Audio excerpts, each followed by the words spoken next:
7 fala: a eterna validade da alma. Capítulo 14. Histórias do começo e o Deus multidimensional. Como a vida presente de qualquer indivíduo se eleva de dimensões escondidas além dessas facilmente acessíveis em termos físicos, e como ela puxa sua energia e poder para agir a partir das fontes inconscientes, assim o universo físico presente, como você o conhece, se eleva de outras dimensões. Assim, ele tem sua fonte e deriva sua energia de profundas realidades. A história, como você a conhece, representa apenas uma luz singular a partir de onde você se foca. Você interpreta os eventos que vê nela e projeta sobre seu da luz, vislumbra sua interpretação dos eventos que podem ocorrer. Assim, tão encantada é sua concentração que quando você imagina a natureza da realidade você automaticamente limita sua pergunta a esse pequeno vislumbre momentâneo que você chama de realidade física. Quando você pondera sobre os aspectos de Deus, você impensadamente fala do Criador daquela luz singular. Aquela luz é única, e se você verdadeiramente entendesse o que é aquilo, você realmente entenderia a natureza da verdadeira realidade. A história, como você a pensa, representa uma fina linha de probabilidades, na qual você está presentemente imerso.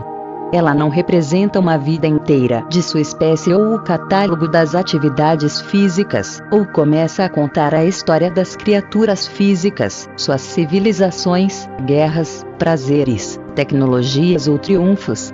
A realidade é muito mais diversa, muito mais rica e indescritível do que você pode presentemente supor ou compreender. A evolução, como você a pensa, como ela é categorizada por seus cientistas, representa uma linha provável da evolução, uma na qual, novamente, você está presentemente imerso. Portanto, há muitos outros desenvolvimentos evolutivos igualmente válidos, igualmente reais que ocorreram, e que ocorrem, e que irão ocorrer, todos dentro de outros prováveis sistemas de realidade física. As diversas, infinitas possibilidades de desenvolvimento possivelmente nunca poderiam aparecer dentro de uma tênue estrutura da realidade. Com esplêndida inocência e exuberante orgulho, você imagina a natureza de outras realidades físicas. Há, latente, em suas próprias formas físicas, outros sentidos, não usados, que poderiam ter vindo à frente, mas, em sua probabilidade, não vieram.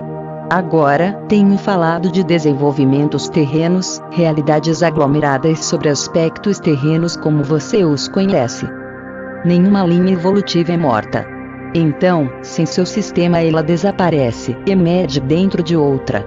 Todas as materializações prováveis de vida e a consciência têm o dia deles e cria essas condições dentro das quais eles podem florescer, e o dia deles, em seus termos, é eterno. Estou falando agora, neste capítulo, principalmente sobre seu próprio planeta e sistema solar, mas o mesmo se aplica a todos os aspectos de seu universo físico. Você está ciente, então, de apenas uma específica, delicadamente equilibrada, única, porção da existência física. Vocês não são apenas criaturas de seres corpóreos, formando imagens de carne e sangue, embutidas num tipo particular de espaço e tempo. Vocês também são criaturas se elevando de uma dimensão, particularizadas de probabilidades, nascidos de dimensões de realidades ricamente servidas para seu próprio desenvolvimento, enriquecimento e crescimento.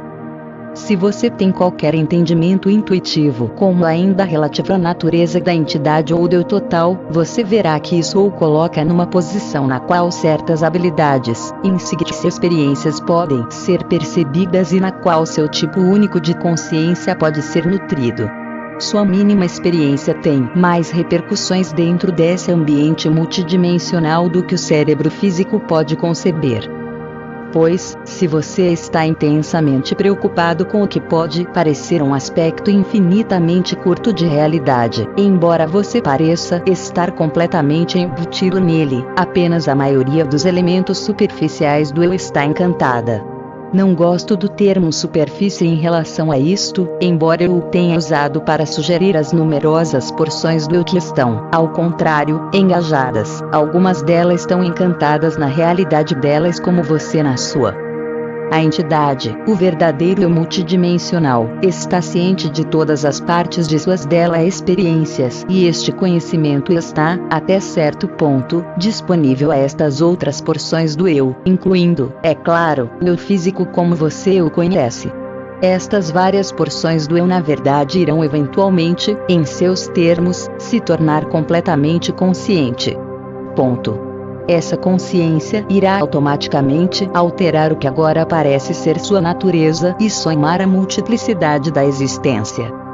Há muitos sistemas prováveis de realidade, portanto, no qual os dados físicos predominam, mas tais probabilidades físicas representam uma pequena porção.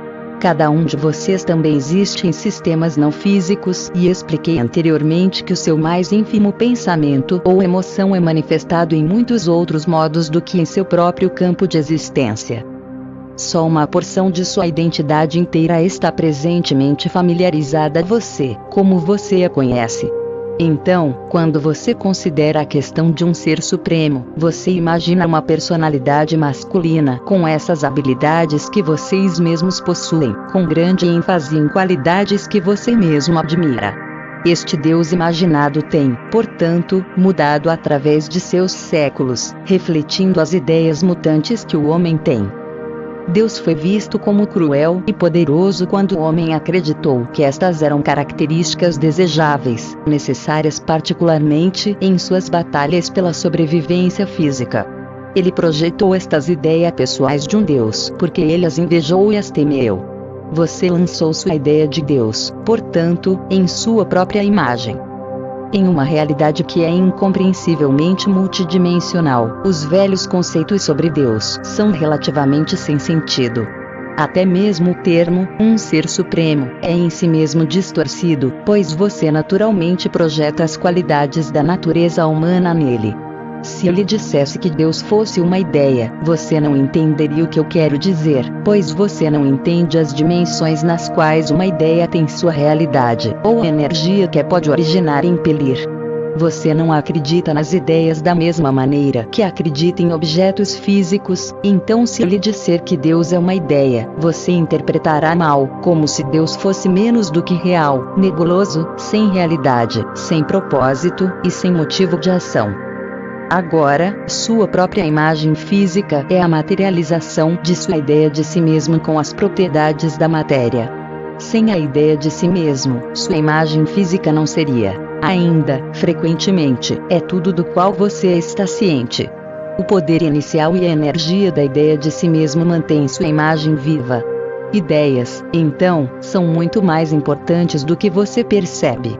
Se você tentar aceitar a ideia de que sua própria existência é multidimensional, de que você habita entre as probabilidades infinitas, então você pode apreender um pequeno vislumbre da realidade que está atrás da palavra Deus e pode entender a razão pela qual é quase impossível capturar um verdadeiro entendimento deste conceito em palavras. Deus, portanto, é, em primeiro lugar, um criador, não de um universo físico, mas de uma variedade infinita de prováveis existências, muito mais vastas do que estes aspectos do universo físico com o qual seus cientistas estão familiarizados.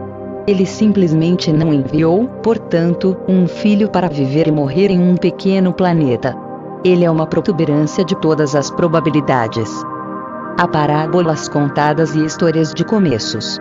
Todas estas são tentativas de transmitir um conhecimento em termos mais simples quanto possível. Frequentemente foram dadas respostas a perguntas que literalmente não têm nenhum significado fora de seu próprio sistema de realidade.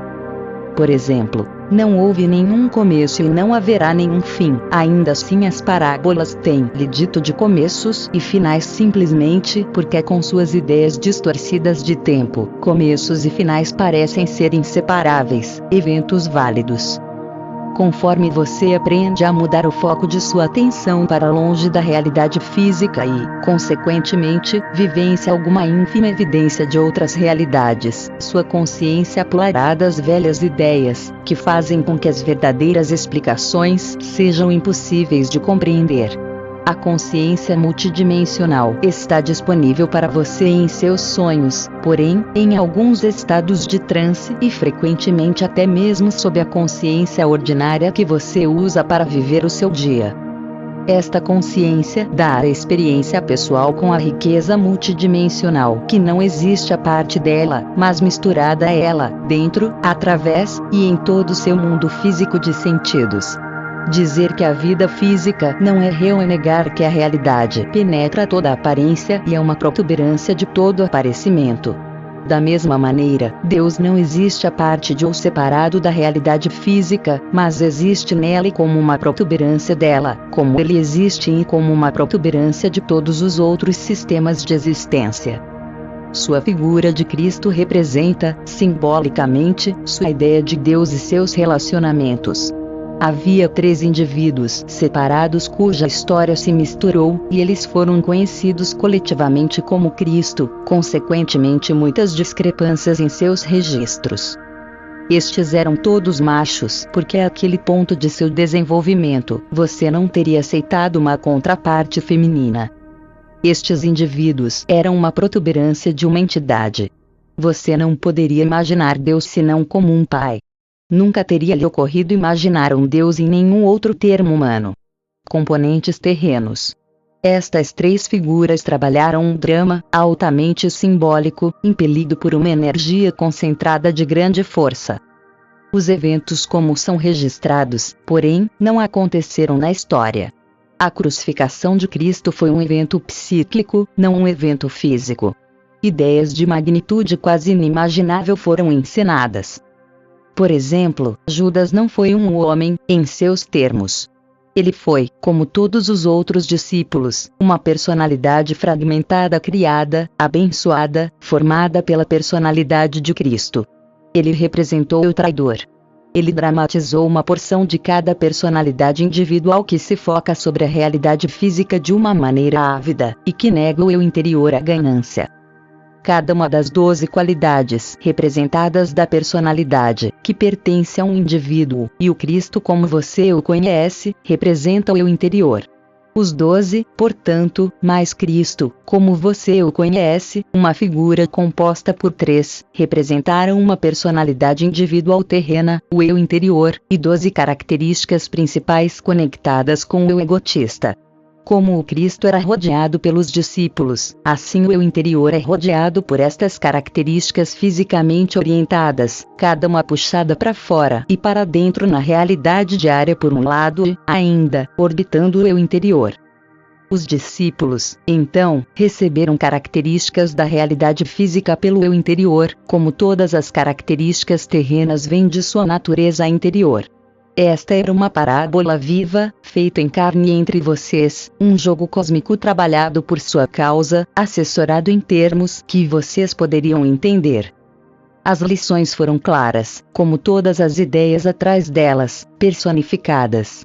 Se você perdoar o termo, foi como uma peça local com sentido moral, encenada na esquina de seu universo. Isso não significa que foi menos real do que você previamente supôs. De fato, as implicações do que é dito aqui poderiam claramente indicar os aspectos divinos mais poderosos. As 3 personalidades de Cristo nasceram sobre seu planeta e, de fato, se tornou carne entre vocês. Nenhuma delas foi crucificada. Os 12 discípulos eram materializações das energias destas 3 personalidades, suas energias combinadas. Eles foram completamente dotados, então, de individualidade, portanto, mas a tarefa principal deles era manifestar claramente dentro deles mesmos certas habilidades inerentes dentro de todos os homens. Os mesmos tipos de dramas, de modos diferentes, foram determinados, e embora o drama seja sempre diferente, é sempre o mesmo. Isto não significa que um Cristo tenha aparecido em cada sistema de realidade. Isto significa que a ideia de Deus se manifestou em cada sistema de um modo que é compreensível aos habitantes. Este drama continua existindo. Ele não pertence, por exemplo, a seu passado. Você só o colocou ali. Isto não significa que sempre reocorre. O drama, então, estava longe de não ter sentido e o Espírito de Cristo, em seus termos, é legítimo. É o Deus drama provável que você escolhe perceber. Houveram outros que foram percebidos, mas não por você, e há tais outros dramas existindo agora. Tenha ocorrido a crucificação física ou não, foi um evento psíquico e existe assim como todos os outros eventos conectados ao drama. Muitos eram físicos, mas alguns não. O evento psíquico afetou o seu mundo totalmente como até mesmo o físico, como é óbvio. Todo o drama ocorreu como um resultado da necessidade do gênero humano. Ele foi criado como um resultado daquela necessidade, cresceu dela, mas não se originou dentro de seu sistema de realidade. Outras religiões foram baseadas em dramas diferentes, nos quais as ideias foram atuadas de um modo compreensível para várias culturas. Infelizmente, as diferenças entre os dramas frequentemente conduziram a má interpretações, e foram usados como desculpas para guerras. Estes dramas também são trabalhados privadamente no estado de sonho. As figuras personificadas de Deus primeiro foram introduzidas ao homem no estado de sonho e o caminho, então, preparado. Em visões e inspirações, os homens souberam que o drama de Cristo seria ordenado e, consequentemente, reconheceu isto pelo que era quando ocorreria fisicamente. Seu poder e força se voltaram, então, para o universo de sonho. Isto aumentou seu vigor e intensidade através da materialização física. Nos sonhos privados, os homens, então, relacionaram as figuras principais no drama e no estado de sonho eles reconheceram sua verdadeira importação. Deus é mais que a soma de todos os sistemas prováveis de realidade que ele criou, e, ainda, está dentro de cada um destes, sem exceção. Ele está, portanto, dentro de cada homem e mulher. Ele também está dentro de cada aranha, sombra e sapo, e isto é o que o homem não gosta de admitir. Deus só pode ser vivenciado, e você o vivencia, perceba ou não, através de sua própria existência. Ele não é macho ou fêmea, portanto, e eu uso os termos apenas por conveniência. Na verdade mais inevitável, ele não é humano, em seus termos, nem em seus termos, ele é uma personalidade. Suas ideias de personalidade são muito limitadas para conter as múltiplas facetas da existência multidimensional de Deus.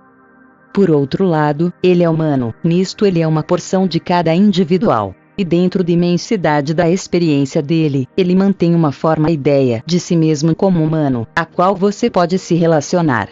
Ele literalmente foi feito carne para morar entre vocês, pois ele forma a sua carne e nisto ele é responsável pela energia que dá vitalidade e validade a seu eu privado multidimensional, que, por sua vez, forma sua imagem conforme com suas próprias ideias.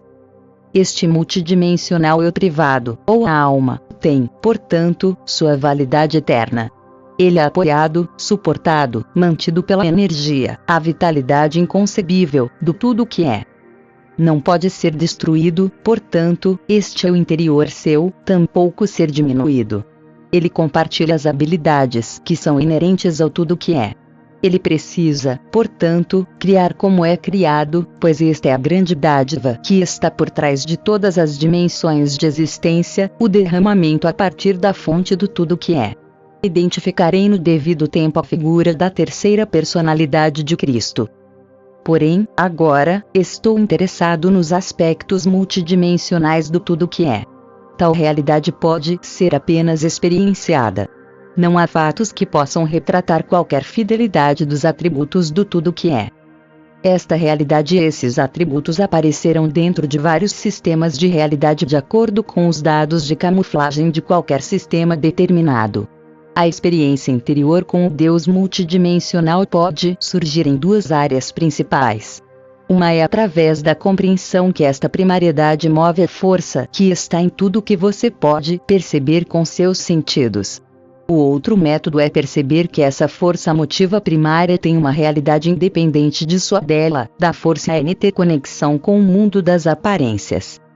Todos os contatos pessoais com o Deus multidimensional, todos os momentos legítimos de consciência mística, sempre terão um efeito unificador. Eles, no entanto, não isolarão o indivíduo envolvido, mas, ao contrário, ampliará suas percepções até que ele experiencie a realidade e a singularidade de muitos outros aspectos da realidade das quais ele, o indivíduo NT, é capaz. Então, ele se sentirá menos isolado e menos à parte. Ele não se relacionará como um ser sobre os outros por causa da experiência. Ao contrário, ele receberá uma noção de compreensão na qual percebe a si mesmo único com tudo o que é. Como há porções da realidade que você não percebe conscientemente, e outros sistemas de probabilidades dos quais você não está conscientemente ciente, também há aspectos divinos primários que você não pode, neste momento, compreender. Há, portanto, prováveis deuses, cada um refletindo a seu modo os aspectos multidimensionais da identidade primária tão grande e deslumbrantemente que nenhuma realidade, a partir de um tipo particular de existência, poderá contê-la. Eu tentei lhe dar alguma ideia dos efeitos criativos de longo alcance de seus próprios pensamentos. Com isso em mente, então, é impossível imaginar as criatividades multidimensionais que podem ser atribuídas ao tudo que é. O termo tudo que é pode ser usado como uma designação para incluir todas as probabilidades divinas em todas as manifestações dela de Deus NT. Agora, talvez seja mais fácil para alguns de vocês entenderem a simples história e parábolas dos começos dos quais falei. Mas é chegado o tempo para o gênero humano dar vários passos adiante, para expandir a natureza de sua própria consciência para tentar compreender uma versão mais profunda da realidade. Você superou o tempo dos contos infantis. Quando seus próprios pensamentos tiverem uma forma e realidade, quando eles tiverem validade, mesmo em outros sistemas de realidade das quais você está inconsciente, então não será difícil entender o motivo pelo qual os outros sistemas de probabilidades também são afetados por seus pensamentos e emoções, nem porque as ações dos prováveis deuses não são afetadas pelo que acontece nas outras dimensões de existência.